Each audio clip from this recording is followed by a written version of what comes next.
आम्ही सुरतेवर हल्ला करून मुघलांनी केलेल्या नुकसानीची भरपाई करू। जय भवानी। बहिर्जी नाईक आणि सुरतेची लूट प्रसंग। श्रावणाच्या सरी कोसळत होत्या।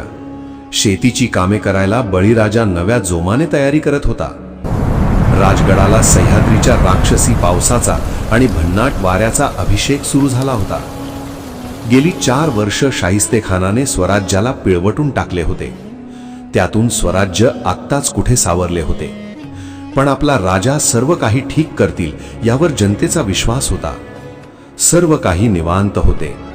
निसर्गाने कृपा केली होती। पाऊस हात देत होता। पण राजगडाच्या पद्मावती मंदिरात राजे अस्वस्थपणे येरझारा घालत होते।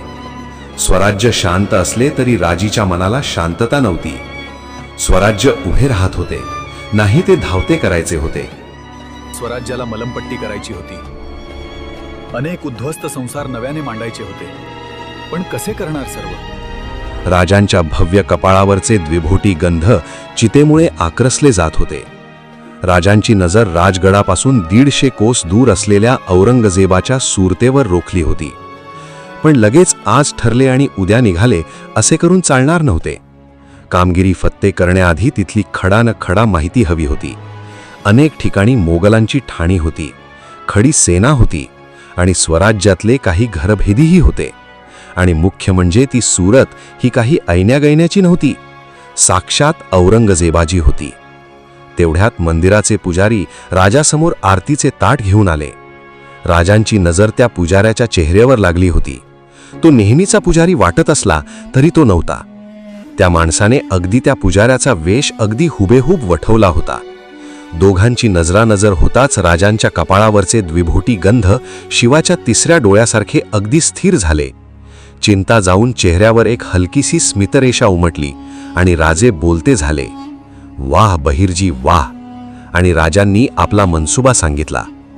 मंदिराबाहेरच्या सैनिकांना वाटत होते राजे नेहमीच्या पुजाऱ्याशी बोलत आहेत, किंबहुना त्यांच्या लेखी बहिर्जी नाईक नावेची कोणीही व्यक्ती अस्तित्वातच नव्हती। थोड्या वेळाने राजे निवांत होऊन दर्शन करून मंदिरातून निघाले आणि बहिर्जी नाईक पाली दरवाजातून पाली गावात उतरून आले। ते फकीराच्या वेशात एका घरासमोर उभे राहून भिक्षा मागितली आणि एका तिथल्या मशिदीत माथा टेकून गाव जवळच्या जंगलात रवाना झाले। आणि काही वेळाने तो भिक्षा देणारा आणि मशिदीच्या समोर असणारा भिकारी येऊन बहिर्जींना भेटले। बहिर्जींनी आपल्या साथीदारांना राजांचा मनसुबा सांगितला आणि त्यांनी त्या जंगलात सांकेतिक भाषेत आवाज दिले। ते ऐकून त्यांना त्याच सांकेतिक भाषेत उत्तर आले आणि काही वेळातच अजून काही साथीदार येऊन त्यांना भेटले। थोडा वेळ त्या सर्वात काही बोलणं झालं आणि सर्व वेगवेगळ्या वाटांनी औरंगजेबाच्या सुरतेला रवाना झाले। कामगिरी तशी सोपी नव्हती। स्वतः राजे जातीने कामगिरी पार पाडणार होते। कुठेही कसूर झालेली चालणार नव्हती। एक वेळ सुरतेचा खजिना नाही आला तरी चालेल, पण लाखांचा पोशिंदा स्वराज्याचं धणी सुखरूप परत आणायचे होते। त्याच विचारात बहिर्जीचा घोडा सुरतेच्या दिशेने उधळला। राजगण आणि राजे आता अगदी निवांत झाले होते। पावसाने जोर धरला होता। बहिर्जी आणि त्यांचे साथीदार सुद्धा। खूप मोठी मोहीम होती। आपल्या साथीदारांना आवश्यक ते सूचना देऊन आणि त्यांना सुरतेच्या दिशेला रवाना केले आणि स्वतः मात्र राजगडाच्या पायथ्याशी असलेल्या निबिड जंगलात धाव घेतली। बहिर्जी जसे जंगलात आत जात होते तसे जंगल अजून दाट होत होते। सकाळी ही सूर्याची किरणे जमिनीवर यायला बिचकत असत, त्यात हा राक्षसी पाऊस। संध्याकाळ का सकाळ काहीही कळत नव्हते। बहिर्जींनी एका ठिकाणी घोडा थांबवला। आता पुढे पायी जाण्याशिवाय पर्याय नव्हता। 1-2 टेकडा ओलांडून बहिर्जी जंगलात एका मोकळ्या जागेवर येऊन उभे राहिले। आसपासचा अंदाज घेतला आणि समोर असणाऱ्या मोठ्या वडाच्या झाडाला वळसा घालून त्या झाडाच्या पाठच्या बाजूला येऊन उभे राहिले आणि समोर असणाऱ्या निवडुंगाच्या झाडीकडे वाटेतले दगड धोडे आणि एक छोटी नदी पार करून चालते झाले। ती निवडुंगाची झाडी चांगली 2-3 पुरुष उंचीची होती। पुढे जायला अजिबात रस्ता नव्हता। मग बहिर्जी का आले होते तिथे? सुरतेचा रस्ता तर दुसरा होता। मग काय कारण होते? बहिर्जीचे जमिनीवरचे साथीदार तर तयार झाले होते, पण आकाशातले साथीदार ते सुद्धा येणार होते ना। अहो राजा येत होता स्वतः, मग ते असे पाठी राहतील? स्वराज सर्वांचे होते। वानरांनी नाही का जाती, प्रभू रामचंद्राला सेतू बांधायला मदत केली होती. निवडुंगाच्या झाडीजवळ आल्यावर बहिर्जींनी एक सांकेतिक आवाज काढला आणि तसाच आवाज 2-3दा झाडीच्या पलीकडून आला आणि अलीबाबाच्या गुहेचे दार उघडावे तसे त्या निवडुंगाच्या भिंतीत एक दरवाजा उघडला गेला आणि बहिर्जींनी मोकळ्या मैदानात पाय ठेवला. नव्हते तेवढ्यात 56-7 बहिरी ससाणे, काही गरुड, कबुतरे यांनी कल्ला करायला सुरुवात केली. आपल्या पोशिंद्याला त्यांनी बरोबर ओळखले होते आणि तेवढ्यात लगबगीने जिवाजी आणि भिवाजी धावत आले.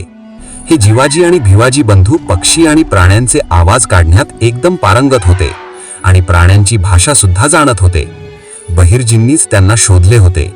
बहिर्जींनी त्या बंधूंना काही सूचना दिल्या तसे त्यांनी 3-4 बहिरी ससाणे, 2 गरुड आणि काही कबुतरांना मोकळे केले आणि त्या स्वराज्याचा मूक शिलेदारांनी त्या राक्षसी पावसाला न जुमानता आकाशात झेप घेतली. जिवाजी आणि भिवाजी आपल्या माणसांना काही खास सूचना दिल्या आणि ते बंधू आणि बहिर्जी त्या निवडुंगाच्या झाडीतून बाहेर आले आणि बहिर्जींनी मगाशी घोडा थांबवलेल्या ठिकाणी आले.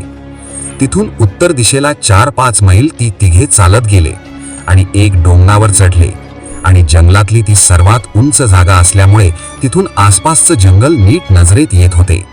तिथेच बहिर्जींनी आणि जिवाजी आणि भिवाजी बंधूंनी थोडा आराम केला आणि पाठीशी बांधलेला भाकर तुकडा तोडला. काही वेळ आसपासचा अंदाज घेतला आणि अंदाजे 1 ते 2 तासापूर्वी सोडलेले 2 बहिरी ससाणे आणि 1 गरुड ते तिघे आराम करत असलेल्या जागी आले. तेव्हा त्यांच्या पायाला चिड्या बांधल्या होत्या. त्यात सांकेतिक स्वरूपात काही माहिती होती. कोंढाणा आणि राजा जसवंत सिंगाबद्दल. राजगडापासून 30 ते 40 किलोमीटर अंतरावर असलेल्या कोंढाणा किल्ल्याला राजा जसवंत सिंग वेढा घालून बसला होता, पण फक्त बसलाच होता. सह्याद्रीचा पाऊस आणि जंगल याच्या पुढे त्याचे काहीच चालत नव्हते. बहिर्जींना आधी मिळालेली माहिती खरी होती आणि आत्ता तर त्यावर शिक्कामोर्तब झाले होते. राजा जसवंत सिंग आणि त्याचे 10,000चे सैन्य काहीच करत नव्हते. अहो, अशा पावसाची कुठे सवय होती त्यांना, आणि मराठे पण त्याला काहीच त्रास देत नव्हते. बसतोय तर बसून दे. जिवाजी आणि भिवाजी, फार मोठी जोखीम आहे. आता उन्हा उतरतील, आपले घोडे तयार ठेवा. रातच्या पहिल्या पहारी निघू. जिवाजी बोलले, पण बहिर्जी रातच्याला का आणि सकाळी दिवसा उजेडी का न ग? बहिर्जी हसले आणि बोलले, अरे आपलं धनी छत्रपती शिवाजी महाराज पण आपल्या संगत येणार आहेत. कुणाची नजर नको पडायला. कुठं जातोय, काय करायला जातोय, काहीच नको समजायला. काही वेळाने बहिर्जी, जिवाजी आणि भिवाजी डोंगर उतरून खाली आले आणि सरळ सोपा मार्ग सोडून जंगलातल्या वाटेनेच दौडत सुरतेच्या दिशेनेच निघाले. आता काही दिवस रात्रीचा उजेड करायचा होता. औरंगजेबाच्या सुरतेवर आता हात मारल्याशिवाय बहिर्जींना आता चैन पडणार नव्हती. बहिर्जी, भिवाजी आणि जिवाजी दौडत करतच होते. सोबतीला कोण होते? किर्र काळोख, रानवेडा पाऊस, भर्राट वारा, घनघोर जंगल, वेड्या वाकड्या वाटा, डोंगर दऱ्या आणि स्वराज्य सांभाळणारा सह्याद्री. आई भवानी आणि राजांचा हात होता डोक्यावर. मग घाबरायचे कशाला? पाऊस थांबला होता. झुंझुंजू होत होते. बळीराजा आपल्या सोन पिवळ्या शेताच्या दिशेने चालला होता. कोंबडे जीवाच्या आकांताने ओरडत होते. स्वराज्य हळूहळू जग होत होते. आता तिघांनी घोडे अजूनच जंगलात पिटाळले. त्या तिघांची नजर काहीतरी शोधत होती. एखादी चोरवाट, भुयार, जंगलाच्या पोटात लपलेली एखादी मोकळी जागा. येणारा खजिना सांभाळून आणायला काहीतरी जागा नको? एवढे 5-6 हजार मावळे, तेवढेच किंबहुना जास्त घोडे, मग ते थांबणार कोठे? ठिकठिकाणी मोगली सरदार, ठाणी, खडे सेना होते. एका छोट्या टेकडीवर चढून भिवाजीने आपल्या दोस्तांना आवाज दिला आणि हुकमेसरशी बहिरी ससाणा आकाशात घिरट्या घालू लागला. पुढे गेलेल्या साथीदारांनी निरोप पाठवला होता. रस्ता सांगितला होता. जागा पाहिल्या होत्या. पुढे 7-8 दिवस बहिर्जी, भिवाजी आणि जिवाजी यांचा तो परिपाठच होऊन गेला होता. रात्री दौड आणि सकाळी थोडा आराम करून जंगलाचा कानोसा. आता सुरत नजरेच्या टप्प्यात होती. बहिर्जी मोगली सैनिकाचा वेश परिधान करून एकटेच पुढे झाले. भिवाजी आणि जिवाजी तिघ्यांच्या घोड्यांची आणि पाठून येणाऱ्या 5-6 हजार मावळ्यांची आणि त्यांच्या घोड्यांची व्यवस्था लावण्यासाठी पाठीस थांबले.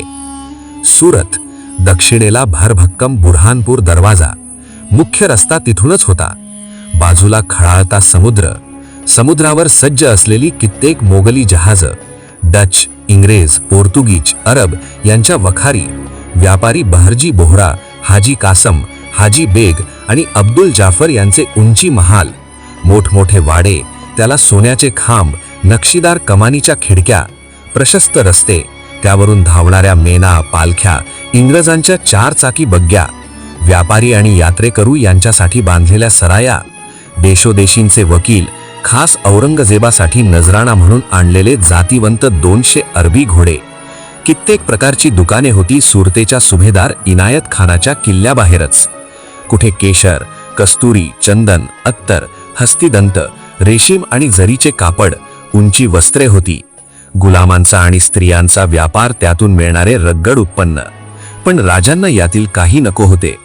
फक्त सोने, चांदी, माणिक, मोती, बस एवढेच हवे होते. सोन्याचा धूर येत होता. ती औरंगजेबाची सोन्याची राजधानी होती.